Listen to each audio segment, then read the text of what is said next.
Բարև ձեզ, պարոն Մովսյան։ Բարև ձեզ։ Ես մի 20 տարի է երևի իրար հետ աշխատում ենք։ Այս ձևաչափով առաջի հանդիպումն է։ Շատ տարբեր ձևաչափերով հանդիպել ենք, շատ տարբեր ձևաչափերով քննարկել ենք։ Քննարկել ենք տեղական ժողովրդավարության դպրոցի կազմակերպած ուսուցման արձածուսման քննարկումները։ Գնացել ենք հեռուստատեսություն, ներկայացրել ենք տեղական ինքնակառավարումը։ Այս 20 տարվա ընթացքում երևի թե տենց թեմա չկա, որ փակած չլինենք իրար հետ, խոսացած լինենք, զրուցած լինենք։ Բայց ես ուզեմ էլի սկզբից գամ, որ նոր է եկել գրասենյակ ու սեմինարներին գնում էի 2005 թիվներ։ Ամենաշատ հարցը, որ տալիս էին,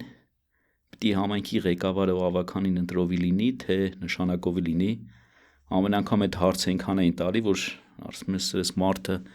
5 անգամ այս հարցը տվել են, էլի նույն հարցը տալու իմաստը որն է։ Այսօր ուզում եմ հարցնեմ, եթե այն ժամանակ հարցնում ենք պետք է մեզ տեղական ընտրովի մարմին։ Այդ ընտրովի մարմինը բնականաբար տեղական ինքնակառավարման մեջ է պետք, եթե տեղական ինքնակառավարում պետք չի, ընտրովի մարմին պետք չի։ Այսինքն մի մակարդակ ներքև իշնենք։ Ու փորձենք հասկանանք մեզ տեղական ինքնակառավարում ու համայնք ընդհանրապես պետք է, թե պետք չի։ Կամ խիա պետք, եթե կարելի է տենց հարցը դնել։ Շատ լավ, բարև Աբրահամ ջան։ Ճիշտն ասած, մենք միշտ ինչքան միջոցառում արել ենք, ոնց որ թե հանդիս ենք եկել նույն դիրքերից, ուրիշներին ենք փորձել համոզել այն գործի ճշմարտության մեջ, ինչը մենք 25 տարի շարունակ անում ենք։ Խոսքը տեղական ինքնակառավարմանն է վերաբերում։ Բայց շատ ճիշտ է հարցը տալի, որովհետև անընդհատ ինչ-որ բան հետ նայելով մեկը գալու ենք մի անգամ այն ամենասկզբին, թե տեղական ինքնակառավարում ընդհանրապես որպես այդպիսին Հայաստանում պետքա թե պետք չի, որովհետև յուրաքանչյուր երկրի համար այդ տեղական ինքնակառավարումը կարա լինի յուրովի, կարա ընդհանրապես չլինի էլ։ Հարցի պատասխանը ունենալու համար երևի ամենասկզբից պետքա մի քիչ ավելի գլոբալ հարցը դնենք, թե ընդհանրապես տեղական իշխանություն պետքա թե պետք չի։ Պարզավոր առանց տեղական իշխանությունների հնարավոր չի աշխատել, որովհետև կան այնպիսի խնդիրներ, որոնց լուծումը հետ իմաստ չունի, որ կենտրոնացված ինչ-որ վերևից մեկը լուծի, դրանք տեղական նշանակության խնդիրներ են, որոնք շատ ավելի ճիշտ է լուծել տեղերում։ Հետևաբար պետքա լինի ինչ-որ մի իշխանություն, որ տեղերում այդ խնդիրը լուծի։ Սա անքննարկելի է, որովհետև երկրի չափերից լինելով այդ իշխանությունների հիերարխիան կարող է շատ լինի։ Պետական լինի, հետո լինի ռեգիոնալ, հետո լինի շրջանային, հետո լինի ասենք գյուղական կամ քաղաքային տեղի։ Ակնհայտ է, որ այդ իշխանությունների անհրաժեշտությունը կա, որպեսզի ծառայություն մատուցողները ավելի մոտ լինեն բնակիչներին։ Սա նույնիսկ վիճելու խնդիր չի, որովհետև ինչպիսին էլ լինի կառավարման համակարգը մեզ հայտնի բոլոր երկրներում, բոլոր տեղերում մեկական տեղական իշխանություններ։ Ամենակարևոր հարցը այն էր, որը դու ձևակերպեցիր, թե արդյոք այդ տեղական իշխանությունները ինչպիսին պետքա լինեն, դրանք պետքա լինեն ընտրովի, այսինքն պետքա լինեն տեղական ինքնակառավարման տարբերակով, թե կարող են լինել նաև նշանակովի։ Սա հարց է, որը ցավոք սրտի միանշանակ պատասխան չունի եւ երկրի վրա գոյություն ունեցող երկրներից շատերում կան երկրներ, որտեղ դա նշանակովի է, վերևից ինչ որ մեկը նշանակում է, ասում են նազիր վեզիրները թող գնան աշխատացնեն, կա տեղեր, որտեղ իրականացվում է ընտրությունների միջոցով եւ պարզավոր այդ ընտրություններին մասնակցում են այն տիրույթի բնակիչները, որի վրա ձևավորվել է այդ տեղական իշխանությունը։ Հիմա ինչպիսին լինի, ընտրովի լինի, թե նշանակովի, դա կապված է այն համակարգից, ինչ համակարգ երկիրը փորձում է ունենալ, որովհետև ծեծված բառ օգտագործելով, ասենք, ժողովրդավարական երկրներում ակնհայտ է, որ պետք է ընտրովի լինի, այսինքն ժողովուրդը պետք է իր ձայնը տա այն մարդկանց, որոնք որ պետք է հետագայում դառնան այն իշխանությունը, ինչը տեղերում կառավարելու է։ Բայց միշտ հարց առաջանում, իսկ արդյոք այն ժողովուրդը, որը պետք է այդ ընտրությունը իրականացնի, ունակ է դա անելու, Եվ մյուս հարցը, արդյոք ընտրությունը դա լավագույն կառավարիչին կամ լավագույն մարդուն գտնելու կամ ի հայտ բերելու ամենալավ ձևն է։ Ես վստահ եմ, որ ամենալավ ձևը չի, բայց նաև վստահ եմ, որ ուրիշ ձև առայժմս հայտնի չի։ Մեն մյուս տարբերակը ուղղակի նշանակովին է, երբ որ վերևից նշանակում են։ Սրանով հիմա մենք կարող ենք ասել, որ տեղական ինքնակառավարում ունենալու գաղափարը դա կապված է երկրի ձևից, կառավարման մոդելից, թե ինչպիսին է ժողովրդավար է երկիրը, միապետական է երկիրը, ինչ կառավարման համակարգ է որդեգրել, բայց հաճախ երկիրը կարող է լինի ժողովրդավար, ընտրություններն էլ կարող են իրականացվել ժողովրդավարական չափանիշի կամ ժողովրդավարական ասացի բառի ներքո, բայց իրականում մենք լավ գիտենք շատ երկրներ, որտեղ այդ քողի տակ ընտրություններ ընդհանրապես տեղի չեն ունենում, որոշում են ինչ-որ մարդիկ, որոնք ստանում են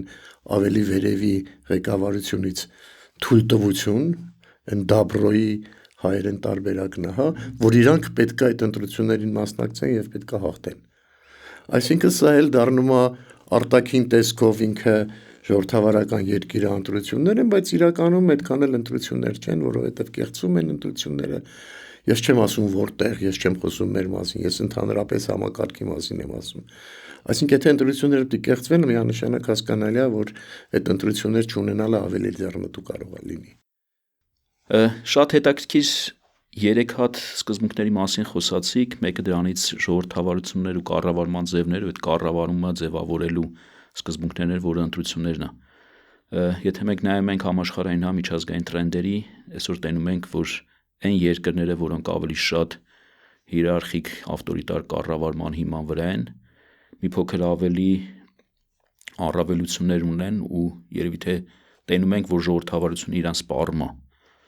որովհետև այն ակնկալիքները, որոնք կային ժողովրդավարությունից, այն ազատությունները, որ կար ժողովրդավարությունից, ես նկատում եմ, որ գալիս են փոխարինելու ավելի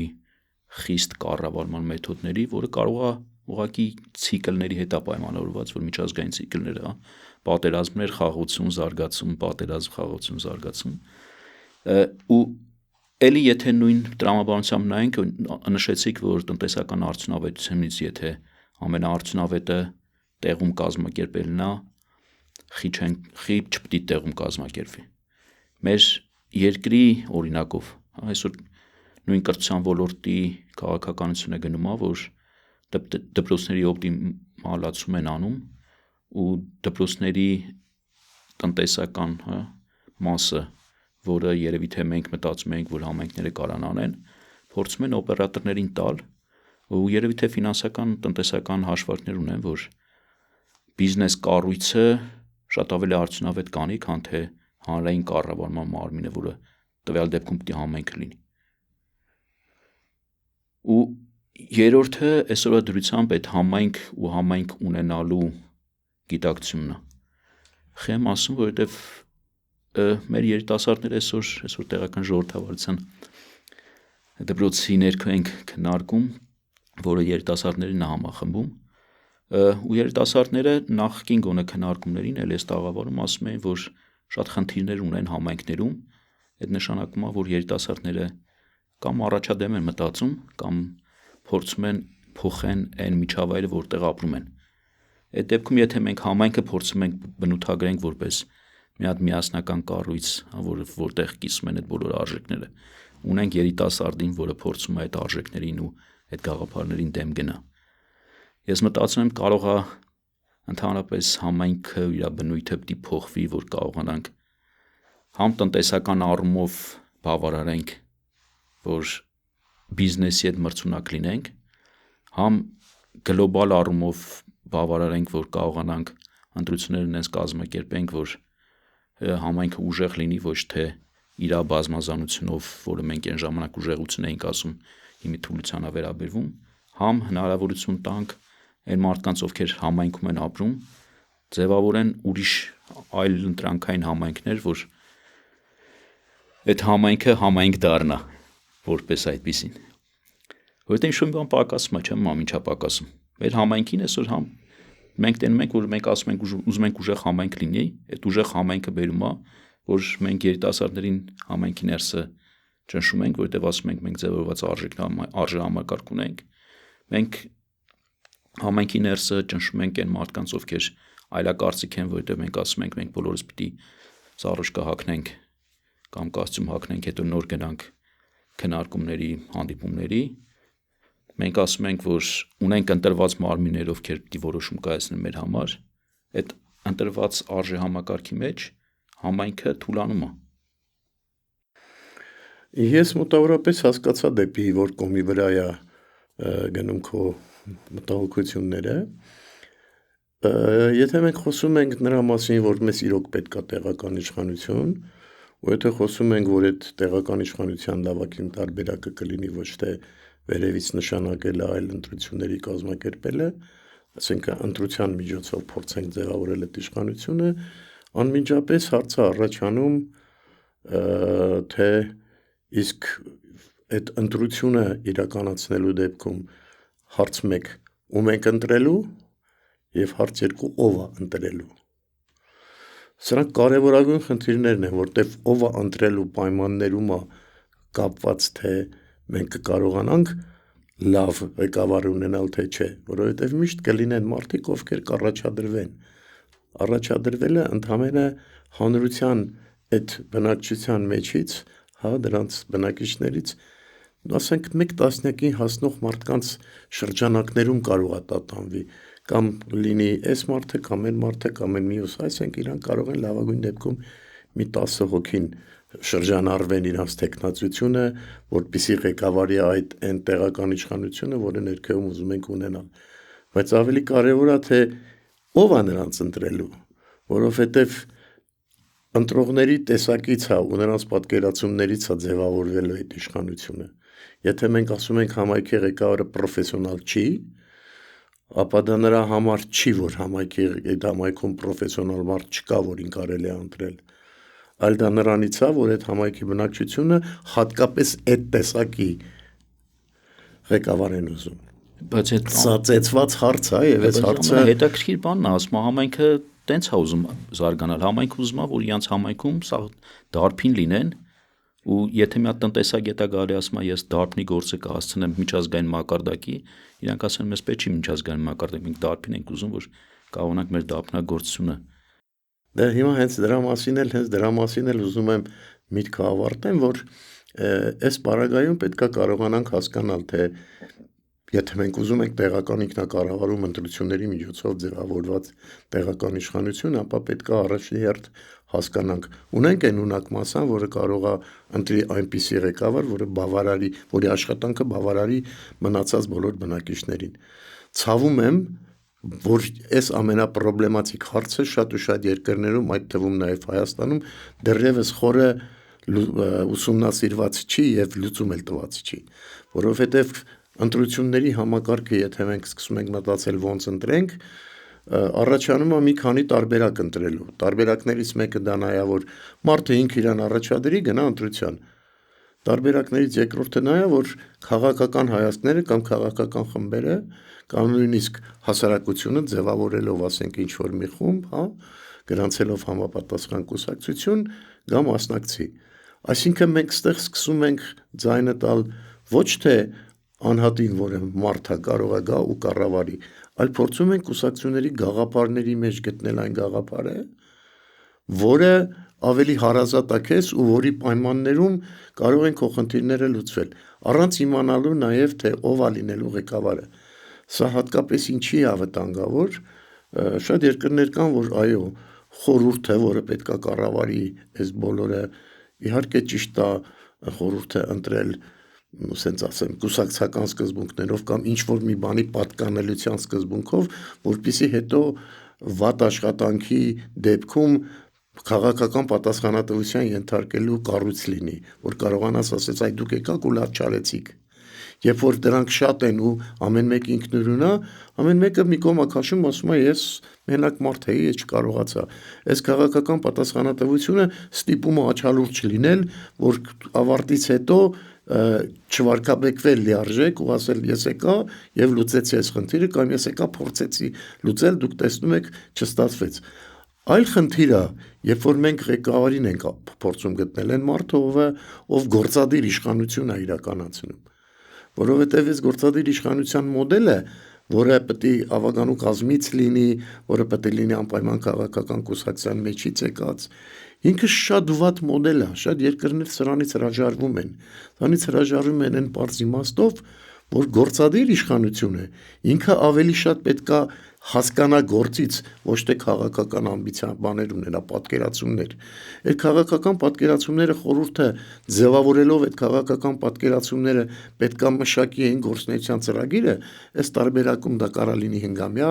ծրագիր կամ տարեկան ծրագիր կամ ցանկացած չեմ ուզում տերմինների մեջ մտնեմ, բայց այս գործադիր տնօրենի նկատմամբ պետքա լինի լուրջ պահանջ, թե ունի այս մարդը ունակություն այդ խնդիրը լուծելու համար։ Բայց այսօր մենք ո՞նց ենք ընտրում։ Մենք ընտրում ենք կուսակցությունն էլ հավաքում է իրաց մեկից մեկին ընտրում է գործադիր իշխանության ղեկավար։ Սա է խնդիրներից ամենակարևորը, որ հերիք մենք մի քիչ ավելի գործունյա մարդ ունենանք, խնդիրը կսկսի ավելի արագ լուծվել։ Բայց դե ուրիշ խնդրեմ առաջանալու։ Եթե մենք ունենք ուժեղ համայնքի ղեկավար, այդ նշանակում է համայնքը իր առաջնահերթությունների եւ խնդիրներին ավելի մեծ կշիռ տալու, արժեքա տալու, քան թե ընդհանուր պետական կառավարման ազգային այդ որպես պետության մասնիկ գրողի։ Այդ դեպքում մենք կոնֆլիկտ ենք ունենալու պետական շահի ու համայնքային շահի։ Շատ լավ է։ Լավ է, բայց այդ տանմա պետության թուլացմանը, եթե տանմա պետության թուլացման ու տանում էլի գլոբալ խնդիրներից են գալի։ Շատ ճիշտ ես ասում։ Այդ դեպքում գալիս ենք նորից երկրի տեսակին։ Եթե երկիրը գտնվում է պատերազմական իրավիճակում, 4 կողմից վտանգների մեջ է, փոքր է, հարևանների հետ չունի, ասենք ասենք ոչ բոլորի հետ ունի բարի դրացիական հարաբերություններ, ակնհայտ է, որ ներքին քաղաքական լարումները կամ վայրիվերումները կարող են թուլացնել երկիրը, ինչը շատ վտանգավոր է։ Այս միանշանակ է, բայց մյուս կողմից այդ քաղաքական տարակարծությունն է, որ ճիշտ է ծնվելու։ Եվ այս պայմաններում կարելի ասել, թե քանի որ մենք փոքր երկիր ենք ու վտանգների շուրջն ենք, ուրեմն մեզ պետքա մի հատ թագավոր եւ իր կողմից նշանակած բոլոր նախարարներ, միջև ներքև, ասենք, համայնքում աղ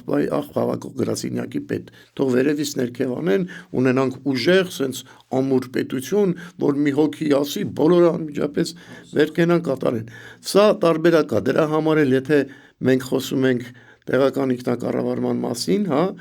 եւ խոսում ենք ընդհանրապես պետության մասին, միշտ կա սահմանափակում, թե արտակարգ իրավիճակներում այդ համակարգը ոնց է աշխատում։ Այդ արտակարգ իրավիճակը կարա պատերազմի հետ կապված լինի, այդ արտակարգ իրավիճակը կարող է կապված լինի բնական աղետների հետ, 100 բանի հետ կարա կապված լինի։ Եվ ասեմ, այդ կառավարման մոդելը ուժեղ երկիր մեկ վերևից ներքև մեկ հրամանով աշխատող պատերազմական երկրին է բնորոշ,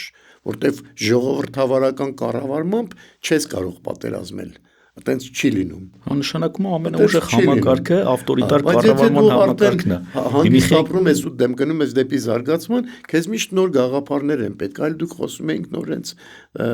տեղական ժողովրդական դպրոցի շրջանավարտների մասին, որոնք շատ ավելի ունակ են, շատ ավելի լավ են պատկերացնում, գնում են համայնքներ, փորձում են իրենց պատկերացումներով ինչ-որ խնդիրներ լուծել ու բախվում են ինչ-որ խնդիրների հետ։ Սա բերելու է աստիճանաբար բնակչության կարծիքի, ընտրողների կարծիքի փոփոխության, որ այդ լավ գաղափարները ինչքանով են մրցունակ, այդ լավ գաղափարները ինչքան են այսօր պետք։ Դա սովորական նորմալ առօրյա կյանքով ապրելու ժամանակ քաղաքական տարակարծության եւ նույնիսկ գիտելիքների պաշարի տարբերության մեջ առաջացող կարևորագույն էլեմենտ է, որը բերում է նոր գաղափարների գեներացման եւ նոր լուծումների։ Սա կարևոր է։ Հիմա հարցի քո այն մասը, որ մեզ այսօր պետք է, դա պետք չի, ես մի քիչ դժվարանում եմ ասել այն իմաստով, որտեղ միշտ կարելի ասել, որ մենք պատերազմի վտանգ ունենք, հարևանների հետ վիճաբանություն ունենք, հետեւաբար մենք պետք է լինենք ամուր, հետեւաբար այդպես պետք է չլինի, որ մենք ունենանք կենտրոնական մի իշխանություն եւ ունենանք տեղերում ուրիշ իշխանություններ, որոնք հարստապես չեն կիսում կենտրոնական իշխանության գաղափարները, բայց հենց իշխանությունն ու կառավարումը իրարից տարբերվում են նրանով, որ քո գաղափարները կարող են ինչքան էլ ուզում է տարբեր լինեն, բայց կարևորագույն խնդիրները, որոնք համապետական նշանակություն ունեն, դրանք մեկը լուծվում են վերևի ատյանում։ Ներքևի ատյանում տեղական խնդիրների լուծումը դա տեղական նշանակության է, որը տենց ըստ էության իհարկե կարող են վտանգի դեպքում ազդել, բայց այդքան էլ մեծ ազդեցություն չունեն։ Եվ սա նորից կապված է նրանից, թե ոչ միայն վերևի ու ներքևի միայն կուսակցական տարբերությամբ ու պատկերացումների, այլ նաև թե լիազորությունների կամ գործի ինչքան մասն է վերևից լուծվում եւ ինչքան մասն է ներքևից։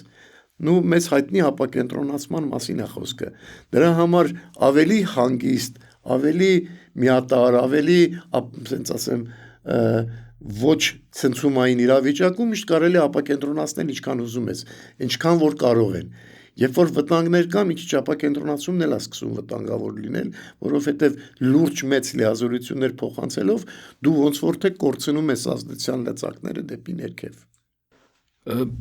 Ես ձեր հետ համաձայն եմ, որ լավ գաղափարները միշտ պետք են, որ կարողանանք կյանքը նորովի ու նոր արդյունավետ լուծումներով առաջ տանենք, բայց ելի ես հիշում եմ միջև համայնքների խոշորացումը։ Միջև 2016 թիվը, որ մարդկանց հարցնում էինք, ասում էինք, այս համայնքները խոշորանալու են, տեղական ինքնակառավարումը քանդվելու է, մեր երկիրը քանդվելու է, մենք ոնց ենք անելու առանց համայնքի։ Այսօր խոշորացումը մի նոր իրականություն է բերել, որ մեծ խոշոր համայնքը շատ ավելի հարց է լուծում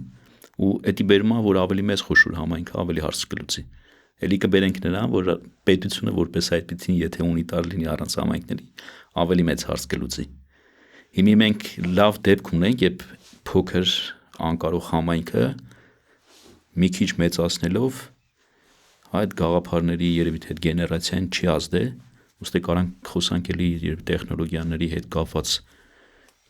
ինչ խնդիր կա, որ գյուղում ապրող բնակիչը մարդը չի կարա այսօր նամակով, ինտերնետով երկրի վարչապետին գրի կամ ազգային ժողովի պատգամավորին գրի ու ասի ես խնդիր ունեմ։ Շատ հետաքրքիր ես ասում։ Տես, իհարկե այդ խոշորացման գաղափարը, որը առաջի անգամ գեներացվել է մեզանից ու մենք էլ եղել ենք, ոնց որ ասում է դրա սկզբնաղբյուրում կանգնած, ու շատերը հիմա մատով ցույց են տալի, ասում են, այ իրանք էին, որ արեցին, սկզբում ասում էին իրանք էին, որ քանդելու էին, հիմա մեր մասին մոռացել են, բոլորը ասում են մենք արեցինք եւ փորձում են կարևոր չի, կարևորը նա է, որ այդ խոշորացումը տեղի ունեցավ։ Հիմա քո ասած խնդիրը հետեւյալն է, ինչքան խոշոր, այնքան ուժեղ։ Եվ եթե ինչքան խոշոր, այնքան ուժեղ, ուրեմն մենք կարող ենք այդպես խոշորացնելով գանց հասնել մի պետության, որ վերևից ներքև համակարգին։ Սա կարևորագույն խնդիր է, որը պետք է հասկանանք, միջև ինչքան մեծ, որովհետև ինչ դրական կողմեր ունի խոշորացնելը եւ ինչ բացասական կողմեր ունի խոշորացնելը։ Հիմա տեսեք, խոշորացնելու դրական կողմը դա նա է, որ ֆինանսների ակումուլյացիա է տեղի ունենում, պրոֆեսիոնալիզմն է մեծանում, փողերը ավելի հեշտ է լինում կանոնակարգել, որը որտեղ ծախսել, պետություն համայնք փոխհարաբերությունն է փոխվում, որովհետև դա շատ դժվար է 900, ասենք 30 համայնքի հետ աշխատել, հա, որովհետև անհնարին է գրեթե, բայց ասենք հիմա 75, եթե բոլորին դեմքով ճանաչում են, հեշտ է իրանց հետ որպես գործընկերային հարաբերություն, ուժեղ են արդեն, հեշտ են ծրագրեր իրականացնում, բայց մենք պետք է նաև ուրիշ բան հասկանանք, որ տեղական ինքնակառավարումը միայն տնտեսական զարգացման եւ ենթակառուցվածքներ վերանորոգ ստեղծելով չի։ Տեղական ինքնակառավարման կարևոր մեխը ոչ թե համայնքի ենթակառուցվածքներն են, այլ համայնքի բնակիչը։ Հիմա այդ առումով ես Հիմա եթե համայնքի բնակիչն է կարևորը, ուրեմն մենք պետք է հասկանանք միջև որտեղ կարող ենք խոշորացնել, որ բնակիչը շարունակի մնալ կարևոր։ Ես նույն շենքում ապրում եմ արդեն 84 թվից 20-40 տարի։ որ ասեմ շենքը փոխվել է, չի փոխվել, նույն 9 հարկանի շենքն է, ամեն մի հարկում 4 բնակարան կա, այն ժամանակ բոլորին ճանաչում էին, ժամանակ բոլորը ինձ ճանաչում էին, հիմի ես ոչ մեկին չեմ ճանաչում, ինձ քչերը ճանաչում են, որովհետև հին բնակիչներից մեկն եմ։ Այսինքն համայնքը եթե փորձում ենք էլի իր հին մեծ փոքր ճանաչելու, մեկը մյուսին ընտրելու, այդ խնդիրներին հաղորդակից լինելու, գնալու ասելու ես ուզում եմ մեր շենքի բակը բարեկարգ լինի, ես ուզում եմ որ աղբանությունը նորմալ լինի, վերաբերմունքը տարիների ընթացքում փոխվել է։ Եթե այն ժամանակ մենք շենքի բնակիչներով գնում ենք մեկս մյուսին նոր տարի ենք շնորհավորում, այսօր այդ մշակույթը, այդ ավանդույթը մեկը մյուսին ճանաչելու անհրաժեշտությունը կորել է։ Ու ես որ երիտասարդների մասին էի խոսում ու իրանք խեն ամեր երևի թե բոլոր կինոների մեջ, ֆիլմերի մեջ կտենանք, որ գյուղում ապրող բնակիչների երեխաները փորձում են Երևան գալ մայրաքաղաք, որ այդ երևի սոցիալական կապերը կոտրվի, որ կարողանան իրանք անեն ինչ որ ուզում են անեն, որովհետև գյուղում չեն կարող անեն։ Հիմա մենք ուզում ենք այդ մարդկանց ձգտումը, որ այդ սոցիալական կապերը մի փոքր ավելի թույլ լինի, որ մարդիկ ավելի ազատ լինեն, էլի բերենք համայնք, որտեղ համայնքը ասում ենք, որ մեկը մյուսին ճանաչում է, ընտրողը ճանաչում է ընտրվողին, ընտրվողը հետո ճանաչում է իր շահառուին, իր շահից ելնելով որոշում կայացնի։ Իմ խնդիրն է խեն բոլորը գալի Երևան, որովհետև Երևան ծառայություններ կա, բայց Երևան իրանք այդ սոցիալական կապերից շատ ավելի ազատ են։ Հիմա համայնք ենք ուզում ստեղծենք, որտեղ մարդկանց ասենք, որ դու էսի պիտի անես, էսի պիտի անես, ու մեր համայնքը որոշել է, որ դու այս կանոններին պիտի ենթարկվես։ Չէ, բայց կանոնները ամեն համայնք ինքը չի կարող գրի, թե ինչ կանոններով դու ապրես, դրանք օրենքով կարգավորող խնդիրներ են։ Որոշ օրենքներով համայնքի հիմնականը, որ ինքը իր կանոնները կարող է ստեղծել։ Երիտասարդները գյուղից գալիս են համայնք, դրա պատճառները բազմազան են։ Ես հեռու եմ այն մտքից, որ մի հատ կարևոր խնդիր կա։ Դրանք շատ են։ Դրանց կրթությունն է, որ Երևանում հնարավոր է, սոցիալական ծառայություններն են, առողջապահություն եւ այլն Երևանում ավելի որակով է։ Աշխատանք կարող է Երևանում գտնել ավելի բարձր վճարվող։ Սրանք էլեմենտներ են, որ երիտասարդներին բերում են Երևան։ Երևանում կան զվարճանքի շատ ավելի մեծ օբյեկտներ, շատ ավելի տարածված ու բազմազան։ Եվ միշտ տենց է եղել, ամբողջ աշխարհում է տենց, որ երիտասարդները գալիս են մայրաքաղաք, բայց այդ նույն երիտասարդները, որոնք գալիս են մայրաքաղաք, որոշ տարի կազմելուց հետո հետ են գնում նորից գյուղ իրանց։ Իմ ասածը, որ գալիս են Երևան, իրանք չեն ինտեգրվում, իրանք չեն գալիս այդտեղ համայնք կազմելու։ Իրանք գալիս են այդտեղ իրանց առօրյան կազմակերպելու ու այդ համայնքը չի կարող իրանց տա։ Դրա համար են իրանք այդտեղ գալի։ Իհարկե չի կարող։ Ու եթե իրանք չեն ինտեգրվում, իրանք համայնքի կարիքը չեն զգում։ Նշանակում է Արտաշեսյան, երկու մակարդակ ունենք համայնքի կարիք։ Մեկը երիտասարդներ, երեխաներն են, որտեղ նախադպրոցական կրթություն ունենք, մեկ էլ ծերերն են, որտեղ տարեցների համար ծառայություններ ունենք, մնացածի համար ցանկանում են երիտասարդները գալ համայնք, բայց սա այս խնդիրը պարզ հասկանալի է, որ նաև սրա հետ կապված մի ուրիշ կարևոր հարց էլ կա։ Մենք ունենք ազգաբնակչության, Հայաստանի բնակչության գրեթե կեսը, որը Երևանամերձ շրջանակներում ապրում։ Նու կեսից միգուցե նաև Երևանը չի ասել։ Եվ սրան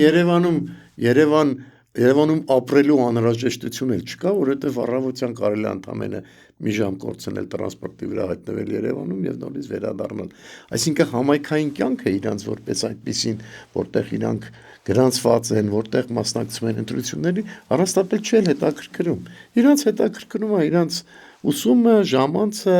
զբաղմունքները, որոնք Երևանում միգուցե նաև աշխատանքը, որը Երևանում մենակ Երևանը չէ, ասենք Երևանից գնում են Մոսկվա, գնում են Ամերիկա։ Իմ ասած հենց ձեր շարունակությունը, որ այդ երիտասարդներին համայնքային կյանքը ու համայնքի մեջ ներգրավվածությունները ընդհանրապես չի հետաքրքրում։ Նշանակում է ամենաակտիվ մասը, որը արժեք է ստեղծում հասարակության մեջ, ընդհանրապես ոչ համայնքի կարիք ունի։ Նորից եկանք այն խոսակցությանը, ինչը մենք կիսատ թողեցինք։ Այդ են խոսակցություններ, թե ոչ թե ում ենք ընտրում, այլ ով է ընտրում։ Ով է ընտրում, որովհետև այդքան տես ասենք երիտասարդ մասսան շատ ավելի ակտիվ է, երիտասարդ մասան շատ ավելի միասին է գաղափարներով, որտեղ երիտասարդները մի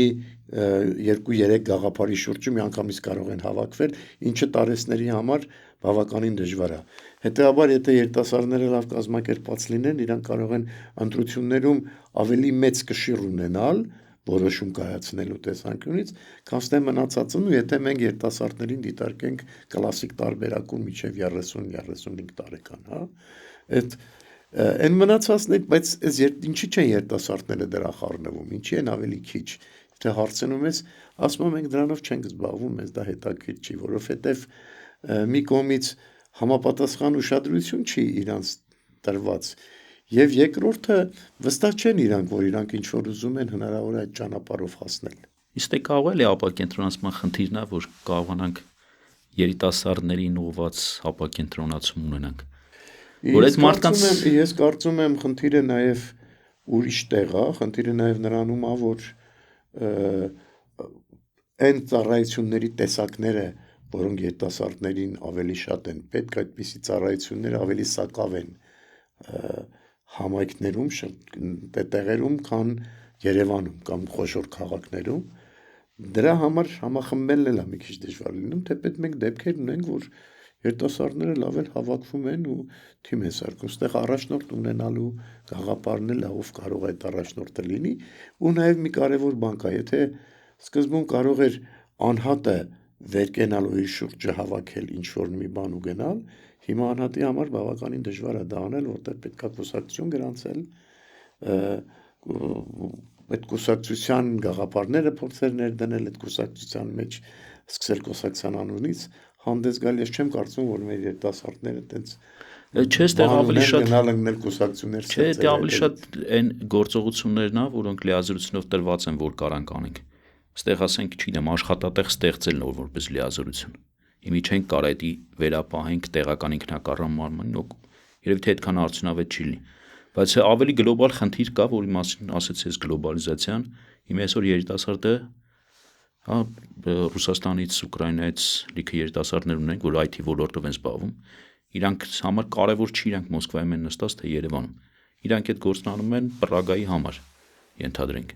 Հիմա եթե ինքը Պրագայի համար նստած է տանը կոմպով հարց է լուծում, ու այդ կոմպով հարց լուծելը աշխատավարձը ստանում է ուրիշ երկրից, մեր այդ բոլոր լիազորությունները դառնում են ուղղակի մի փոքր գրած թղթի վրա բան, որ իրեն մարդուն օգուտ չի տալի։ Հիմա այստեղ այդ գլոբալիզացիայի մեջ համայնքը էլի է կորցնում։ Բայց երիտասարդը վաղը ամուսնանալու է, երեխա է ունենալու, այդ երեխան մանկապարտեզ է գնալու, արտադրոցական դաստիարակություն է ստանալու, սպորտային խմբակներ են գնալու, այսինքն ուզես թե չուզես, մեկը դու գնալու ես, խառնվելու ես համայնքային կյանքին, ուզես թե չուզես, եւ ասել, որ երիտասարդները տենց որանց ոչ մի բան պետք չի, ես չեմ կարծում, որ այդ 100%-անոց տենց է, որովհետեւ ցանկացած երիտասարդ էլ մտածում է իր վաղվա համար։ Նու երիտասարդների այն մասը, որոնք արդեն գնում են դեպի ամուսնության ընտանիք կազմելու երեխաներ բան, թիրախը տեղական ինքնակառավարման, եթե ասենց ուշադիր նայենք, թե որտեղ է ավելի շատ լիազորություններ իրականացնում տեղական իշխանությունները, ապակենտրոնացման այս մակարդակում, ինչը մենք ունենք Հայաստանում, ապա կտեսնենք, որ դա հատկապես միջև երիտասարդ դառնալն է, այսինքն 16-ից ներքևի մասում, որտեղ մանկապարտեզն է, արտադրոցական օբյեկտներն են, դա նաև ակումբներ են, մյուս են, որտեղ իրանք կարողանում են գնալ կրթություն ստանալ տարբեր տեսակի արտադրոցական եւ սպորտային դարայություններ ստանալ, իսկ այն մասը, որը գալիս է միջին մասը բնակչության, սրա նկատմամբ համայնքային լիազորությունները թիրախային միայն իրանցը չեն, այլ ամբողջ համայնքինն են, որտեվ կարող ասես ինքը հիմա մեքենա է քշում, ուրեմն իրան պետքա լավ ճանապարհ, ինքը ուզում է գնա թատրոն, իրան պետքա լավ թատրոն եւ ասենց լիքը բաներ կարելի ասել, որ համայնքի լիազորությունը, բայց այտենց չի, որ այդ մեքենան քշում է միայն այդ տարիքին է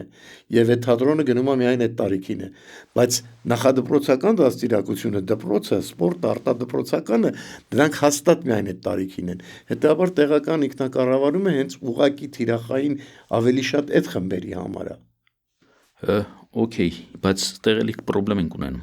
որովհետև այն մարդիկ, ովքեր էլի երիտասարդ են, բայց տարբեր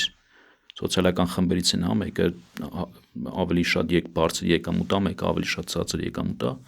ակնկալիքները, որ այդ նախադպրոցական կրթության որակը ինչպիսին պիտի լինի, դա փոխվում է։ Այդ դեպքում էլի գալիս ենք, թե արդյոք այդ նախադպրոցական կրթություն կազմակերպողը տնտեսական առումով, ֆինանսական առումով, ով ավելի արդյունավետ կազմակերպի։ Որովհետև եթե մենք պատկերացնում ենք, որ այսօր մարդը, ասենք եկամուտները միջինից բարձր են, ինքը ուզում է, որ իր երեխան գնա հանրային մանկապարտեզ, համայնքի կողմից ֆինանսավորված, մանավանդ որ անվճար լինի, ինքը չկարողանա գնա ասի, այս սնունդը խիա անորակ, այդ դեպքում մենք մտածում ենք, որ այդ մարդը ավելի շատ գնալու է տնտեսվարող սուբյեկտի մոտ, հա, այն բիզնես կազմակերպության մոտ, ասելու է ես այս որակի մանկապարտեզ եմ ուզում, ու այդ դեպքում էլի լիազորությունը մնալու է այն մարդկանց համար, ովքեր ուղղակի ծառայությունից օգտվող են ու հասարակության մեջ շատ ավելի քիչ ներգրավվածություն ունեն։ Դու հիմա սոցիալական հարցն ես բարձրացնում, որը միջազգային փորձ է ցույց տալի, որ ավելի լավ կազմակերպման ձևեր ունի, քան այն ինչը մենք Հայաստանում իրականացնում ենք։ Այստեղ խոսքը վերաբերվում է այնպիսի ծառայություններին, որոնք սուբսիդավորվում են։ Օրինակ մանկապարտեզները, շատ տեղերում, ասենք, քաղաքային տրանսպորտը, շատ տեղերում արտադրոցական օբյեկտները, դրանք կարող են լինել երաժշտական, արվեստի, սպորտային եւ այլ եւ այլ։ Նու հասարակ օրինակ, եթե մեկ երեխայի մանկապարտեզային միջին ծախսը վերջի 5-6 տարում 22,000 դրամից Երևանում հասել արդեն 30,000-ի, այսինքն մեկ երեխան ու անվճար է այս բոլորը։ Եթե նույնիսկ անվճար չլիներ, ու վերցնենք մյուս քաղաքների օրինակները, որտեղ 5-ից 8,000 դրամի սահմաններում են, այսինքն դա ընդամենը կազմում է ինքնարժեքի 20%-ը։ Ստացվում է, որ համայնքի ամբողջ բնակչությունը, որը վճարում է հարկ, տուրք, հա, այդ գումարները գոյանում են գալիս են բյուջե, այդ թվում նաև են գումարները, որը համահարթեցման միջոցով են գալիս, դրանք նույնպես համայնքների բնակիչների տված հարկերի մասանումներից են գոյանում, գալիս են համայնք, չէ, ու այս փողերը հավաքվում են, որպեսզի համատարած բոլորը վճարեն համայնքի երեխաների համար։ Այն դեպքում, երբ որ երեխաները թիրախավորված կարանք ասենք ովքեր են շահառուները, հա, ում երեխաներն են, իրանք անուն ազգանուն ունեն, ծնողներ ունեն, բայց վճարողները բոլոր համայնքն են։ Հիմա հարցը առաջանում, սոցիալական ցածր վիճակում գտնվելու պայմաններում մենք ինչ պետք է անենք, մանկապարտեզը պետք է դարձնենք անվճար, թե այդ մարդուն պետքա սոցիալական նպաստ տանք, որ ինքը կարողանա իր երեխային տանի մանկապարտեզ։ Սա էլեմենտար հարց է, որի լուծումները մենք Հայաստանում ապրել ենք։ Եթե դուք հիշում եք անկախացումից հետո առաջիկա մի քանի տարիների Հայաստանի Հանրապետության հացը, հիշում եք ինչ հաց էին ուտում, չէ՞ մենք։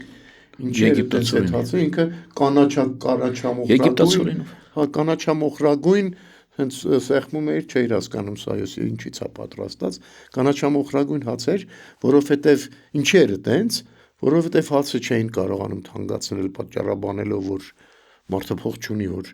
հացը թանկանա, բայց մարդիկ սոված ոնց են ապրելու։ Եկավ հասավ միջև այն պահին, որ մարդիկ հասկացան, որ սենց այլևս հնարավոր չի։ Ինչ արեցին։ Բաց թողեցին հացի գները, հենց հացի գները բաց թողեցին, գտնվեցին բիզնեսմեններ, մարդիկ գործարարներ, որոնք կարողացան անմիջապես փող աշխատելու պատրվակով դրսից ավելի լավ ալուր ցորեն ներկրել, չէ, ու սկսեցին ավելի որակյալ հաց ունենալ, բայց այդ որակյալ հացը 10 անգամ ավելի թանկ էր, քան այն հացը, որը սովորական խանութներում որպես սուբսիդավորված հաց, հա, գոյություն ուներ։ Արդյունքում ինչ ունեցանք։ Արդյունքում ունեցանք այն, որ բոլորը շատերը սկսեցին բիզնեսով զբաղվել, այդ հացը գինը եկավ շուկայական պայմաններում, հասավ ինչ-որ մի գծի վրա կանգնեց, եւ ստեղ պարզ դառավ, որ ոչ թե լավ որակյալ ծառայություն, այս դեպքում հաց ունենալու համար պետքա համայնքը մտածի սուբսիդավորել կազմակերպությանը, որը ծառայություն համատուցում կամ ապրանք արտադրում, այլ պետքա բնակչի աշխատավարձը բարձրացնես, թող ինքը ավելի տանկ առնի։ Սա վերաբերում է նույն մանկապարտեզի խնդրին։ Այսինքն, եթե դու մանկապարտեզին դոտացիա ես տալի համայնքի բյուջեից, որպեսզի ինքը կարողանա ծնողը չունի այդքան միջոց, ես շատ երկրներ գիտեմ Եվրոպայում, որտեղ այդպես բան չկա, որ մանկապարտեզի ծառայությունը համատարած նույնը լինի։ Չկա այդպես բան։ Հաշվարկում ընտանիքի եկամուտի չափը եւ ասում է. «Պարոն Արտաշեսյան, ձեր եկամուտը այսքանից ավել է, դուք կարող եք վճարել ձեր երեխայի համար մանկապարտեզի արժեքի 80%-ը, այդ 20%-ը ձեզ կտա սոցիալական ծառայությունը միանգամից մանկապարտեզին»։ Այսինքն ծառայություն մատուցելու համար պետքա ոչ թե ծառայության գինը էժանացնես, որպեսզի որակի վրա ազդի եւ բնակիչն էլ չկարողանա վրան ազդել։ Հիմա դու պատկերացնում ես գնալ բողոքել մանկապարտեզում ինչ որ մի բանի դիմաց, եթե այդ մանկապարտեզը քո համար ձրի է։ Ես ուրիշ մասն եմ ուզում այդ երևույթի տենամ։ Մենք եթե ասում ենք ծառայությունից օգտվողը ով վճարունա կա, այդ ծառայությունից այլ տեղ է օգտվում։ Ու մենք ասում ենք, որ այսօրվա դրությամբ տեղական ինքնակառավարման մեջ կարևորը ոնց ենք ձևավորում մեր իշխանությունը, ով է ընտրում։ Դառնում է, որ այն մարդը, որը օգտվում է անվճար մանկապարտեզից, շատ ավելի կաշկանդված է լինելու գնա ընտրելու, ու այն մարդը, որը չի օգտվում այդ ծառայությունից, վճարովի ծառայությունից, հետաքրքրված չի ընտրության գնալու։ Դու շատ հետաքրքիր հարց ես տալի, որը քողարկված է ավելի մեծ գաղափարի տակ։ Սա պետական համապետական ընտրություններ ու տեղական ընտրություններ փոխհարաբերությունն է։ Չէ, մարդուն մոտիվացնելու գնալ ընտրության, ընդհանրապես ընտրության։ Եթե մենք ասում ենք մարդը պետք է գնա ընտրի այն մարդուն, այն իշխանությանը, որը իր ծառայություն մատուցի, բայց մենք ասում ենք մարդը այնքան կարող է, որ կարողանում է վճարով այդ ծառայությունից օգտվի, հետաքրքրված չի հանրային ծառայությունով։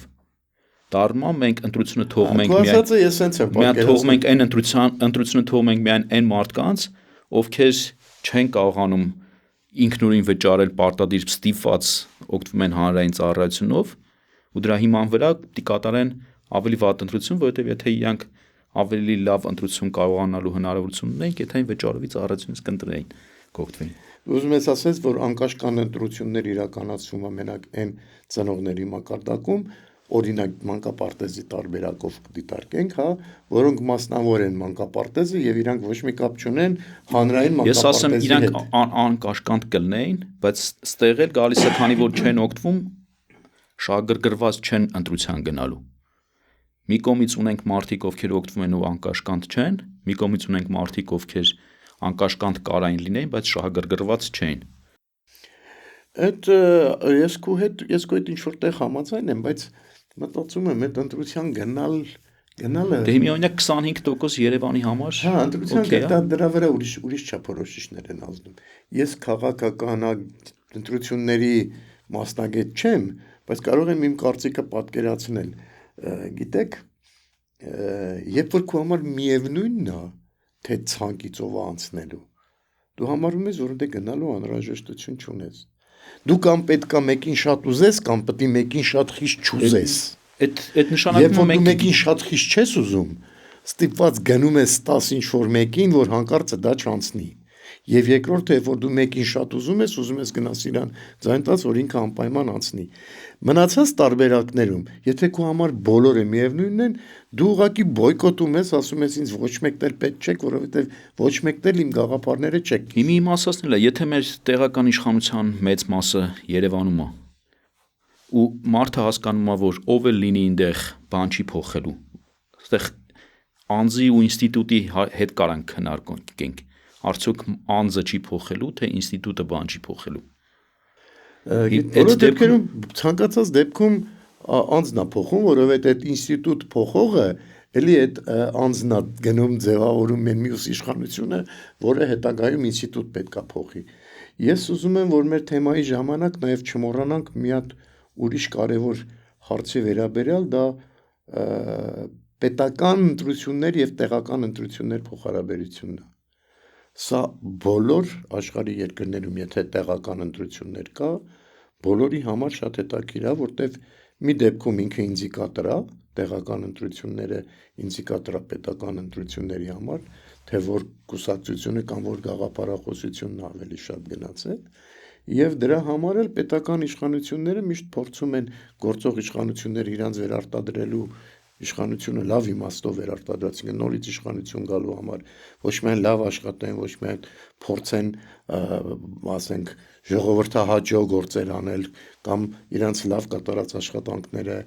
ցույց դնել, որպեսզի նորից ընտրվեն, այլ նաև տեղերում են աշխատում։ Այլ նաև աշխատում են, որ տեղական իշխանությունները լավ կարողանան այն իշխանությունները, որոնք այդ նույն կուսակցական թելի տակ են, կարողանան լավ դրսևորեն իրանց, որպեսզի նրանց պատճառով, հանկարծ տեղականի պատճառով վերևում պրոբլեմ չառաջանա։ Եթե դու ուշադիր լինես, սա նաև ոչ միայն տեղական իշխանությունների ու պետական իշխանությունների փոխհարաբերությունն է, դա շատ հասարակ կարելի է այդ սուբվենցիոն ծրագրերով նայել, էլի։ Պարզա չէ, հիմա ասենք, եթե սուբվենցիոն չի ծրագիրը միայն տեղական է, ապա տեղական իշխանությունն ասում է Ժորժ ջան, այսքան բանը ես ձեր համար արել եմ։ Չէ, տեղական աղականիները իշխանությունը վերակենում ասում այսքան բանը արեցի։ Հիմա եթե ինքը սուբվենցիոն ծրագիր է, ապա հարց է առաջանում։ Այսքան բանի կեսը ես արեցի, բայց մնացած կեսն էս արեց այսօրում մեր գործող իշխանությունը։ Այսինքն այս պետականի ու տեղականի փոխհարաբերությունը միասնական ինչ-որ մի հատ դաշտ է ստեղծում, որը ներքևի լավ աշխատանքը օգնում է վերևիններին ընտրություններ ավելի հեշտ անելու համար։ Բայց սրա հակառակն էլ կա։ Կա սրա նաև լրիվ հակառակը, որ ներքևում տապալվելու դեպքում վերևում նույնպես մեծ շանս կա, որ կարող են տապալվել, որովհետև ներքևի իշխանությունը ավելի տեսանելի է, քան թե վերևի իշխանությունը։ Հենց էդ էլ մյուս կարալինի արգումենտը թե խիմես պետք չի, որովհետև եթե տեսանելի է ներքևում ու մենք համայնք ունենք ու այդ տապալումը բերելու է փոքր տապալումը բերելու է մեծի այդ մի կաթիլ ինչ են ասում մեղրը որ փչացնում է հա բայց այդ դեպքում եթե մենք մի հատ բուրգ ունենանք ընդամենը այդ դեպքում ոչ բոլորին է տեսանելի թե վերևի բուրգում ինչ է կատարում այս դեպքում գոնե քեզ հետաքրող հարցերի մասով քո բուրգը փոքրիկ բրգիկը քեզ ավելի տեսանելի ավելի հեշտ ես կողմնորոշվում կողմնորոշումից բայց ճնշում էլ կա որովհետև ասենք իրանք վերևն էլ գիտեն նստած որ այդ մի կաթիլը կարող է լրիվ փչացնի ու այն մարդիկ ովքեր համայնքում են ու համայնքում ուզում են ինչ-որ փոփոխություն բերեն բայց այդ փոփոխությունը դեմ լինելու ընդհանուր պետական քաղաքականությանը միշտ ճնշված են լինելու ու այդ դեպքում էլ նույն ձևի այն կենտրոնական իշխանությունները ու կուսակցությունը, որը իշխող կուսակցությունն է, բայց ներկայաց իր անդամը ներքևն է, նույն ձևի հակառակ ճնշումն է բերելու համայնքի վրա։ Ես գալիս ենք նորից այն առաջին խոսքին, թե ինչպիսի ինտրո ունենք, որովհետև օրինակ բերենք, հա, տեսեք, ասենք, պետական իշխանությունը որոշում է ինչ-որ մի կարևոր բան անի, որը համոզված է, որ 5-10 տարի հետո ֆանտաստիկ էֆեկտ է տալու ու բավականին լավ են ապրելու մարդիկ։ Սա ակնհայտ է, չէ, որ 5-ից ավել տարու դեպքում իր իշխանության ժամանակը չի հերքելու, որպեսզի ինքը ցույց տա իր արած աշխատանքի արդյունքը։ Եվ ստեղ միշտ խնդրեմ է առաջանալու։ Արժի ռիսկի գնալ այդ ռեֆորմը իրականացնել, երբ որ դու ընդամենը 2-3 տարի հետո պետք է գնաս ընտրությունների, իսկ ու կատարած մեծ ռեֆորմի արդյունքները հլը հայտնի չեն, իսկ ընդդիմությունն էլ անընդհատ կարկոծում է, որ դա վատն է։ Սա էլ է խանգարում, ինչպես վերևի մակարդակում, այնպես էլ տեղական մակարդակում։ Դրա համար լավագույն ծրագրերը, որոնք որ իրականացվում են, դրանք կարճաժամկետ փոքր ծրագրերն են, որոնք անելու պայմաններում միանգամից արդյունք երևում է, դիվիդենդները հավաքվում, ինչը հեշտացնում է քո հարցը։ Սա իմիջիալոց հայկական խնդիր չի, սա ընդհանուր խնդիր է բոլոր երկրների համար։ Սրա համար պետք է ընտրող ունենաս։ Այնպիսի ընտրող, որը կարող է ռեֆորմը գնահատի ու ինքը համոզված լինի, որ 7 տարի հետո ավելի լավ է լինելու եւ ինքը գա հիմա կանգնի քո կողքին։ Հիմա եթե ես պատկերացնում եմ, ասենք, պետական ազգային մակարդակում ընտրություններ ունենք 10 տարին մեկ, տեղական մակարդակում 5 տարուց ավել չեմ պատկերացնում։ Ես կարծում եմ, որ ժամկետները կարևոր են երկուսն էլ, համ կարճ ժամկետը, համ երկար ժամկետը։ Երկար ժամկետը բերում է իշխանության հոգնածության ու բերում է իր համար միևնույնի, հա, որ դե հələ 10 տարի ստեղ ենք եւ այլ ինչ ա եղել որ։ Կարճ ժամկետներն էլ արած գործերի հետևանքները հնարավոր չի տեսնել, հետեւաբար իշխանությունը կորցնելու վտանգից ելնելով դուք չես գնում գլոբալ ինչ-որ քաղաքականությունների, այլ անում ես կարճաժամկետ ինչ-որ ծրագրեր կամ ռեֆորմներ, որպեսզի արդյունքները շատ լինի։ Դրա համար օպտիմալ ինչ-որ բան կա, եթե հիշում եք, տեղական մակարդակում մենք 3 տարվանից սկսեցինք։ Հետո դարավ 4, հետո դարավ 5։ Ես կարծում եմ, որ 5-ից ավելը տեղական մակարդակում դողոքի անընդունելի կլինի, թեպետ կան երկրներ, որ նաև կարող է եւ ունեն, բայց պետական մակարդակում ես մի քիչ կասկածում եմ, Գիտեք, ասում պարոն Մովսյան, օրինակ ահագին ինձ համոզեցիք խիապետ տեղական ինքնակառավարումը, բայց դրա երևի ցայտուն օրինակը կլինի, որ այդ կառավարման համակարգերն էլ փոխվեն։ Այսօր մենք ձգտում ենք նույն համակարգը ունենանք, թե պետական կառավարման, թե տեղական Չէ, դա սխալ է, մենք այդպեսին պետք է չունենանք։ Ես դրա համար եմ ասում, հիմա եթե նույն ասում եք երկարաժամկետում օքեյ է, ու եթե մենք կարողանանք տեղական ինքնակառավարման մակարդակում ուրիշ համակարգ ունենանք կառավարման, հնարավոր կլինի երևի թե այն բացերը, որոնք այսօր պետական ուժեղ կառավարման մեջ ունենալով այդ բացերը լրացնենք այլ տեղական ինքնակառավարման համակարգի հնարավորություններով, ավելի ճկուն ինչ-որ համակարգ ստեղծենք։ Ես համաձայն եմ։ Ու այդ դեպքում կարող է արդարացված լինի տեղական ինքնակառավարումը։ Տեղական ինքնակառավարման համակարգը, այն համակարգը, որ հիմա գործում է, սա վերջնական կատարյալ տեսքը չի։ Համաձայն եմ, որ ինքը լիքը ռեֆորմների փոփոխության անհրաժեշտություն ունի։ Թեկուզ հենց սկսենք նրանից, որ այսպիսի ուժեղ մեծ տիրույթի վրա գտնվող եւ այսպիսի փոքր փողով ու փոքր լիազորություններով իշխանություն չի կարա երկար գոյություն ունեցա, ինքը իրան կվարկաբեկի վաղտեուշ, եթե ապակենտրոնացում չլինի ու եթե ավելի լուրջ լիազորություններ չհանձնվի համայնքներին։ Բայց այս էլ մյուս խնդիրն է,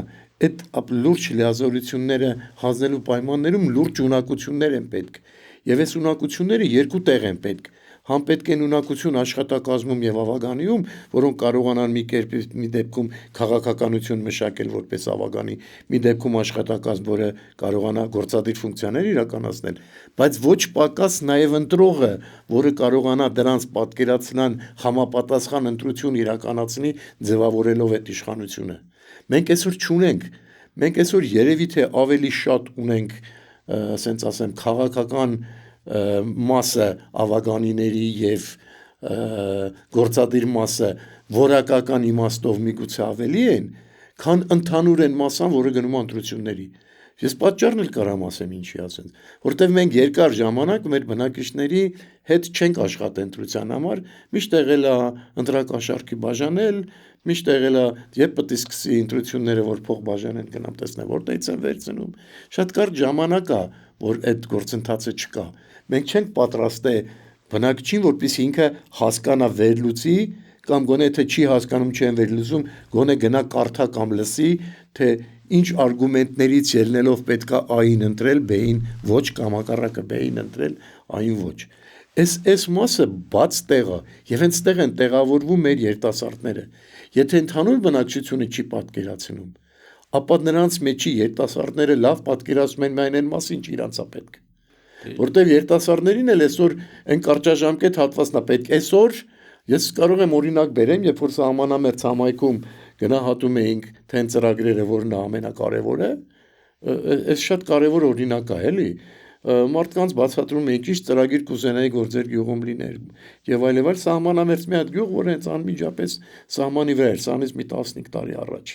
Անձամբ ես եմ այդ հարցում անցկացրել, այդ հիմնախնդիրները բոլորը գրելուց հետո բաժանեցինք ստիկերներ փոքրիկ, որ փակցնում են ու իրանք չջոկեցին, բայց մենք 4 գույնով տարբերակում էինք, ասենք, կին տղամարդը, տարիքովը եւ երիտասարդը, որպեսզի հետո կարողանայինք անալիզ անեինք, ասենք 4 տարբեր գույներով, որ տեսնենք կանայք ինչ ծրագրի են ձայն տալի տղամարդիկ։ Այդ փակցնելու պահին, երբ որ արդեն բաժանել էինք, դպրոցի մոտ էր զանգը տվեց, երեխաները եկան։ Երեխաները եկան, խառնվեցին այս տատիկ պապիկների ծնողների հետ, երևի ամեն մեկը վերցրեց իրանը, տարավ փակցրեց, ու երբ որ մենք վերջում հավաքեցինք ու սկսեցինք վերլուծել, ստացվեց, որ այդ գյուղի ամենակարևորագույն խնդիրը 15 տարի առաջ սահմանամերձ գյուղ պատկերացրեք։ Լողավազանի բացակայություն։ Ինչի, որովհետև Դրա վերաբերյալ երեխաներն էին ընտրել, որտեղ երեխաների պատկերացմամբ իրանց համար ամենակարևորը լողավազանն է, իրանց չեմ մեղադրում։ Հասկանում եք, չէ, հիմա նույնն էլ սրանք հլա երեխաներն են, երիտասարդներն էլ իրանց ունեն, ծերերն էլ հիմա եթե դու ծերերին հավաքես, բոլորը բողոքելու են, որ չկա մի հատ տեղ, որտեղ իրանք կարող են գնալ, տակ տեղելի նստեն նարդի կամ շախմատ խաղան, օրինակ, իրանք այդ շատ կուզեն։ Երիտասարդներին եթե կասես, կասի ինտերնետի հասանելիությունը մեր մոտ վատ է։ Ես էլ իմ դիտարկումներից պատմեմ։ Այսօր մենք 71 հատ համայնք ունենք։ Այդ համայնքների մեծ մասը ավականու նիստերի դահլիճը անմխիթար վիճակում է։ Մինչդեռ այդ երիտասարդների համար կրթության, գիտության, մշակույթի, սպորտի նախարարությունը երիտասարդական գրասենյակները կենտրոններ է ստեղծում, որը շատ ավելի բարեկարգ է, որը շատ ավելի գրավիչ է երիտասարդների համար։ Այդ նշանակում է մեր պետական քաղաքականությունը այսօր, ասենք ԿԳՄՍ-ն խրախուսում է երիտասարդական գրասենյակ ունենալ, տարածքային կառավարման նախարարությունը չի խրախուսում հավաքանու սենյակ ունենալ։ Կարող է փոխել։ Ես ճիշտ ասած չեմ տեսել երիտասարդների գրասենյակը, բայց բավականին լավ գրասենյակներ համայնքներում։ Ուզում ասեմ, երիտասարդները ակտիվ են, ավելի շատ լավ տեղ ունեն նստելու։ Համակարգն էս փոխենք, ոչ թե ունենանք տեղական ինքնակառավարում ավականով կառավարվող, այ երիտասարդների ներգրավվածությամբ շատ լուրջ մասնագիտական ունեցող կարողություններ ունեցող համայնքի ղեկավար, ով կիրականացնի արդեն այս գրված։ Դու տես ջրավազանի տարբերակին չհասնես աստիճանաբար, որովհետև պետքա շատ կարևոր է, երբ որ դու որոշում ես վերջո տեղական իշխանությունը եւ ծրագրերի իրականացումը եւ համայնքի կյանքը քաղաքականություն է, եւ ոչ միայն քաղաքականությունա որպես կուսակցականություն, այլ քաղաքականությունա նաեւ թե A, B, C, D ծրագրերից որ մեկն է ընտրվում։ Սա էլ է քաղաքականություն։ Ես ավելի շատ ես երկրորդ քաղաքականության մասին եմ ասում, եւ ինքը շատ կարեւոր է թե ովքեր են այդ ընտրության մասնակիցները, այդ քաղաքական որոշում կայացնողները, թե հատկապես որ ծրագրերը պետքա ընտրվի։ Այս դեպքում պետքա կարողանանք այնց լինենք, հա, որ չդառնա ոչ այդ սահմանամերձ յուղի մանկապարտեզի պատմության նման, ոչ էլ դառնա անենց, որ երիտասարդներին մոռացել ենք ու իրանց մասին չենք բանանում։ Բայց միանշանակ բանն է նրանում, որ ես ուղղակի վստահ եմ, մի քիչ ավելի լավ կազմակերպել երիտասարդների հարցերը, այս շրջանավարտները տեղական ժողովրդավարության դպրոցի, եթե որը մենք հիմնել ենք, սարքել ենք, մեծ ջանք ենք գործադրել սրա համար, ոնց որ ասում կյանքի լավագույն հատված ենք դրել սրա մեջ, եթե մի քիչ ավելի շրջանառվեն ու մեծանան այս գաղափարներ կրողները, ես վստահ եմ, որ երիտասարդների ձայնը շատ ավելի ուժեղ կլինի եւ դժվար կլինի երիտասարդներին ճնշել։ Ես քեզ հպարտորեն ասեմ, հիմա որ համայնք գնում եմ, ինչ որ հարցերով, ասենք ավականու նիստերի ժամանակ կամ մեկ էլ մեր դպրոցի երեխեքից 1-2-ը հաստատ պատահում են, էլի։ Սա նշանակում է, ասես բան չի եղել, անտեղի չի եղել այդ ջանքերը։ Այդ երեխեքը ոչ միայն կայացել են, այլ նաև հիմա մտել են ավագանի եւ իրանք շանս ունեն հետագայում ղեկը իրանց ձեռքը վերցնելու։ Բայց մի բան էլ չմոռանանք։ Իրանք միշտ երիտասարդ չեն մնալու։ Իրանք մեծանալու են եւ հաջորդ երիտասարդներին պետքա պատրաստի։ Իսկ մի բան էլ իմանանք նույնպես, որ այտենց չի, որ հաջորդ երիտասարդները պետք է ունենան նույն հետաքրքրությունները, ինչ որ ունեցել են նախկին երիտասարդները։ Հա, ես ուղղակի ուզում եի նաև շեշտադրել այդ պետական քաղաքականությունը, այդ երկու նախարարությունները բերելով փորձում եի ցույց տալ, թե ոնց ենք վերաբերում մեր տեղական ինքնակառավարմանը։ Մի մասով ոնց որ թե այդ իմ գաղափարի կեսը գտա, որ ոնց կարանք ազդենք պետական քաղաքականության վրա, ուժեղ պետական քաղաքականությունը ինչ կապ ունի ավականու նիստի դահլիճի հետ։ Այնա, որ եթե պետական քաղաքականությունն ունենալ տեղական ինքնակառավարում, թե ապակենտրոնացման մակարդակը կլինի վարչական ապակենտրոնացման մակարդակը բարձր կլինի, թե ֆինանսական ապակենտրոնացման մակարդակը կլինի, թե կունենանք հստակ կարգավորումներ, թե ավականու դահլիճը ինչպիսին պիտի լինի, թե կունենանք հստակ կարգավորումներ, թե մասնակցությունը ինչքան պիտի ֆորմալ բնույթ չկրի։ Ու եթե մենք այսօրվա դրությամբ պետական քաղաքականություն ունենք կրթության ու երիտասարդական հարցերով, ու մենք պետական քաղաքականություն ենք իրականացնում ու տեղում ունեն մենք այդ երիտասարդական կենտրոնը, ինչն է մեզ խանգարում լավ ավականու դահլիճ ունենալու։ Ոստեղ ես ուզում եի հարց կանայի, որպես մենք արդեն կառույց, ոնց կարանք ազդենք պետական քաղաքականության վրա, որ ոչ թե առաջնահերթությունը տրվի օպերատորի միջոցով ծառայություններ մատուցել հիվանդանոցներին, դպրոցներին, հանրային տրանսպորտը լինի ինչ որ օպերատորի, հա, բիզնեսի, այլ մենք ազդենք այդ քաղաքականության վրա, որ համայնքը ուժեղանա։ Այստեղ ասացիք, որ ես հասկանում եմ դու ինչ ես ասում, ես մի քիչ նաև միջազգային փորձ է նայելով կարող եմ մի քիչ նաև ուրիշ բան ասել։ Ես կարծում եմ, որ այդ ունենալ դահլիճ, խաղահրապարակ, սպորտային ինչ որ տարածքներ ծածկած, տաքացվող, սրանք թանկ հաճույքներ են եւ նույնիսկ լավ զարգացած երկրներում օրինակ կարող են բերել, հա, ասենք բասկետբոլ խաղալու հրապարակը շաբաթ-կիրակի օրերը օգտագործում էր համայնքը, այդ համայնքիններ օգտագործում էին թռչունների շուկա աշխատացնելու համար, հետո նենց հաջող մաքրում էին, որ հոտ բան չմնա։ Հիմա եթե դահլիճ կա, որը պարտադիր չի վրան գնաց լինի երիտասարդների, եւ եթե երիտասարդները կարևոր միջոցառում ունեն, պետքա ճկուն լինի համայնքը կարողանային լավ կահավորած ավագանու դահլիճը տրամադրի երիտասարդներին, որպեսզի իրանք միջոցառումը այդ օրվա տեղ անցկացնեն, այսինքն սա գալիս ենք նրան, որ համայնքը պետքա մեկ շնչով ընդհանուր շնչի, այդ երակի, զարկերակի այդ պուլսը, որ ասում են, որ եթե համայնքը դառավ այնց որ տերը եղավ իր տարածքում իրականացող ամեն ինչի, եւ ոչ միայն ասենք թե կարևորագույն խնդիրը, որ հիմա լուծվում է, ասենք համայնքային ճանապարհներ, մանկապարտեզներ, ամբուլատորիաներ, հիվանդանոցներ, չգիտեմ, կարևորագույն խնդիր է երկար տարիներ չլուծվել, բայց պակաս կարևորագույն խնդիր չի, մարդ է այդ համայնքի, որը տենց էլ է ոչ մեկը չի ասել դրան, որ գնալ մարդու մոտ, գնալ այդ մարդու խնդիրները փորձել հասկանալ, որովհետև մարդու խնդիրը նրան միայն թոշակ վճարելը չի, կամ ինչ-որ շրջանակներով նրան նպաստ տալա, եթե դու այս ցուցանիշներ ունես, ուրեմն նպաստ ես ստանալու, դա չի, մարդու մոտ գնալը դա դրա դուռը բացելն է, նրա հետ զրուցելն է, հենց դա է տեղական ինքնակառավարումը։ Այդ ընկալումը ունենք պետական կառույցների մեջ։ Այ հենց այդ ընկալումը չունենք, բայց մենք այդ չունենք։ Ես ու դուք նստեցինք, խոսացինք, ինձ համոզեցիք, իրանց ոնց բայց մենք չունենք նաև ընկալում, որ ժողովուրդ ջան, հարկավոր է ճանապարհները լավ լինի, որովհետև այս ինչ խայտառակ իրավիճակ է։ Խայտառակություններ հիշում եք, չէ՞, ինչ ճանապարհային տնտեսություն կար Հայաստանում։ Հիմա դրանից հետո մանկապարտեզներ են վերանորոգվում մյուսը։ Ինձ թվում է նաև ինչ որ ժամանակ կհասնվի դրան, բայց սա ավելի բարդ է, որովհետև ասֆալտ անելը հեշտ գործ է։ Փողը բյուզես նախատեսում ես, կազմակերպությունը մրցույթ ես հայտարարում, գալիս է շահումը, գնում ես, վերահսկում ես, լավ չի անում, պատժում ես, փողը չես տալի, ստիպված քանդում է, լավ անում։ Այս շատ հեշտ է, բայց գնալ համայնք յուրաքանչյուր ընտանիքի հետ հասկանալ, թե այս համայնքի յուրաքանչյուր ընտանիք ոնց է շնչում, ինչ խնդիրներ ունի, սա է տեղական ինքնակառավարման կարևորագույն էլեմենտներից մեկը։ Եվ սրա մասին այսօր արդեն իսկ մտածելու ուշացրել ենք իհարկե, բայց մտածելու կարևոր ժամանակն է։ Եվ ստեղ է նաև ապակենտրոնացումը կարևոր։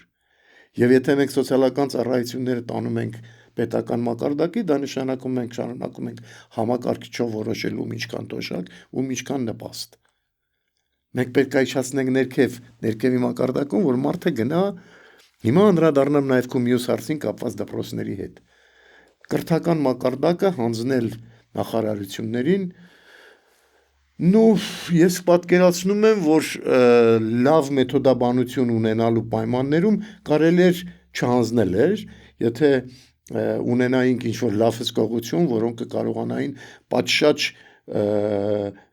հսկել այդ մեթոդաբանական խնդիրների իրականացումը։ Նույն եթե դա տեղերում չի հաջողվել, մի քիչ կասկածում եմ ոնց է հաջողվելու Երևանից։ Ինչևից է չեմ ուզում գնում այդ ճանապարհով, դա իմ խնդիրը չի, դա տեղական հետ չառնչվող խնդիր է։ Այն մյուս մասը, որ դու հարցը դրեցիր ու ինձ միջև հիմա զարմանք է առաջացնում, որ կարելի է դպրոցների ոչ կրթական ծախսերի մասը, որը հիմա երկրորդ տնօրեն ունի, ոչ կրթական մասով հանձնել բիզնեսին։ Նախ սկսենք նրանից, որ իհարկե բիզնեսը ավելի արդյունավետ կարող աշխատի, քան համայնքը, բայց նաև ստեղ մի ուրիշ բան էլ կա, բայց բիզնեսը ավելացած արժեքի իհարկե հարկատու է։ Համայնքը հարկատու չի, սա նշանակում է 20%-ից քիչ արդյունավետի դեպքում համայնքը արդեն լավ է աշխատում։ Չէ, պետական բյուջեն ավելի շատ մեծ Հա, կլինի։ պետական բյուջեն ավելի շատ փողը կտած դպրոցին, հետո հետ կգան 20%-ը նորից պետական բյուջե։ Սա շատ լավ տարբերակ է։ Բայց ես կարծում եմ սրա տակ ավելի վատ բաներ կա թաքնված։ Շատ ավելի վատ բաներ կա թաքնված։ Չգիտեմ ինչքան հարմար է այսօր այդ մասին խոսալը, բայց կփորձեմ ակնարկել մի թեթև։ Նախ առաջին, որ համայնքը միանգամից կարող է սպասարկել իր տարածքում գտնվող բազմաթիվ դպրոցներ։ Համայնքը սպասարկելու ժամանակ չի բացառում, որ կարող է ստեղծի ինչպես ՀՕԱԿ, այնպես էլ առևտրային կազմակերպություն, որ դրանով զբաղվի։ Համայնքը կստեղծի այդ առևտրային կազմակերպությունը, եւ եթե ուզում եք բիզնեսը զբաղվի, էլի բիզնեսը կզբաղվի։ Բայց ինչի համայնքը։ Համայնքը, որովհետև դպրոցը հանրային մարմին է եւ պետք է դպրոցի դուք լսել եք մի հատ տեղ, որտեղ համայնքը դպրոցի հետ կապ չունենա։ Ամեն ձև համայնքին զրկում ենք դպրոցի հետ կապ ունենալուց ինչի համար։ Պոտենցիալ ընտրողների վրան չազդելու։ Եթե դա է նպատակը, որ համայնքը չկարողանա ազդի դպրոցի վրա, որտեղ ընտրազանգվածը դպրոցի տակ գտնվող շատ ավելի մեծ է, եթե նպատակը սա է, ապա գովելի չի։ Եթե նպատակը նա է, որ բիզնեսը լավ կաշխատի, այդքան էլ տենց չի, որտեղ համայնքն էլ կարող է ստեղծել առևտրային կազմակերպություն։ Եվ այս դեպքում զարմանալի է, որ խոսվում է այն մասին, որ ոչ կրթական ծախսերը չեն հանձնում համայնքին, որը ավելի շահագրգիռ է իր բնակիչներին որակյալ ծառայություն մատուցի, ու եթե մի քիչ էլ օրենքում թույլ տանք, որ համայնքը նաև որոշ դեպքերում, ասենք ելնելով այդ ճանապարհից, որ գնում է դեպի դպրոց պարտեզից, որը համայնքային են, ինքը կարա հավելյալ միջոցներ դնի տեղ եւ այդ դպրոցը դառնա ավելի գեղեցիկ ու ավելի սիրուն, ապա ինչի չանել։ Չէ, բիզնեսին, որ ասի գիտես ինչ, իմ փողը դուք տալիս եք Զաբորի ներսի համար, այս Զաբորի դրսի հետ գործ չունեմ ես։ Համայնքը դա չի կարող ասի, որտեվ Զաբորի ներսի համար փող են տալի, Զաբորից դուրս էլ քոնն է։ Զաբոր բառը ճիշտ չեմ օգտագործում, պետք է ասեք ցանկապատ։ Շնորհակալություն, պարոն Մովսյան։ Չէի մտածում, որ sense թեմայով կխոսենք, ես մտածում եի ավելի կետային, հա, sense պրոֆեսիոնալ կխոսենք, այսօր քիչ պրոֆեսիոնալ խոսենք, բայց շատ կարևոր։ Նոր ֆորմատ է մեր համար, երևի թե կօգտագործենք հետո էլ ավելի։ Շատ լավ։ Շնորհակալություն կազմակերպիչներին, շնորհակալություն։ Շնորհակալություն։ Պարոն ջան, քեզ։ Մերսի։ Մերսի։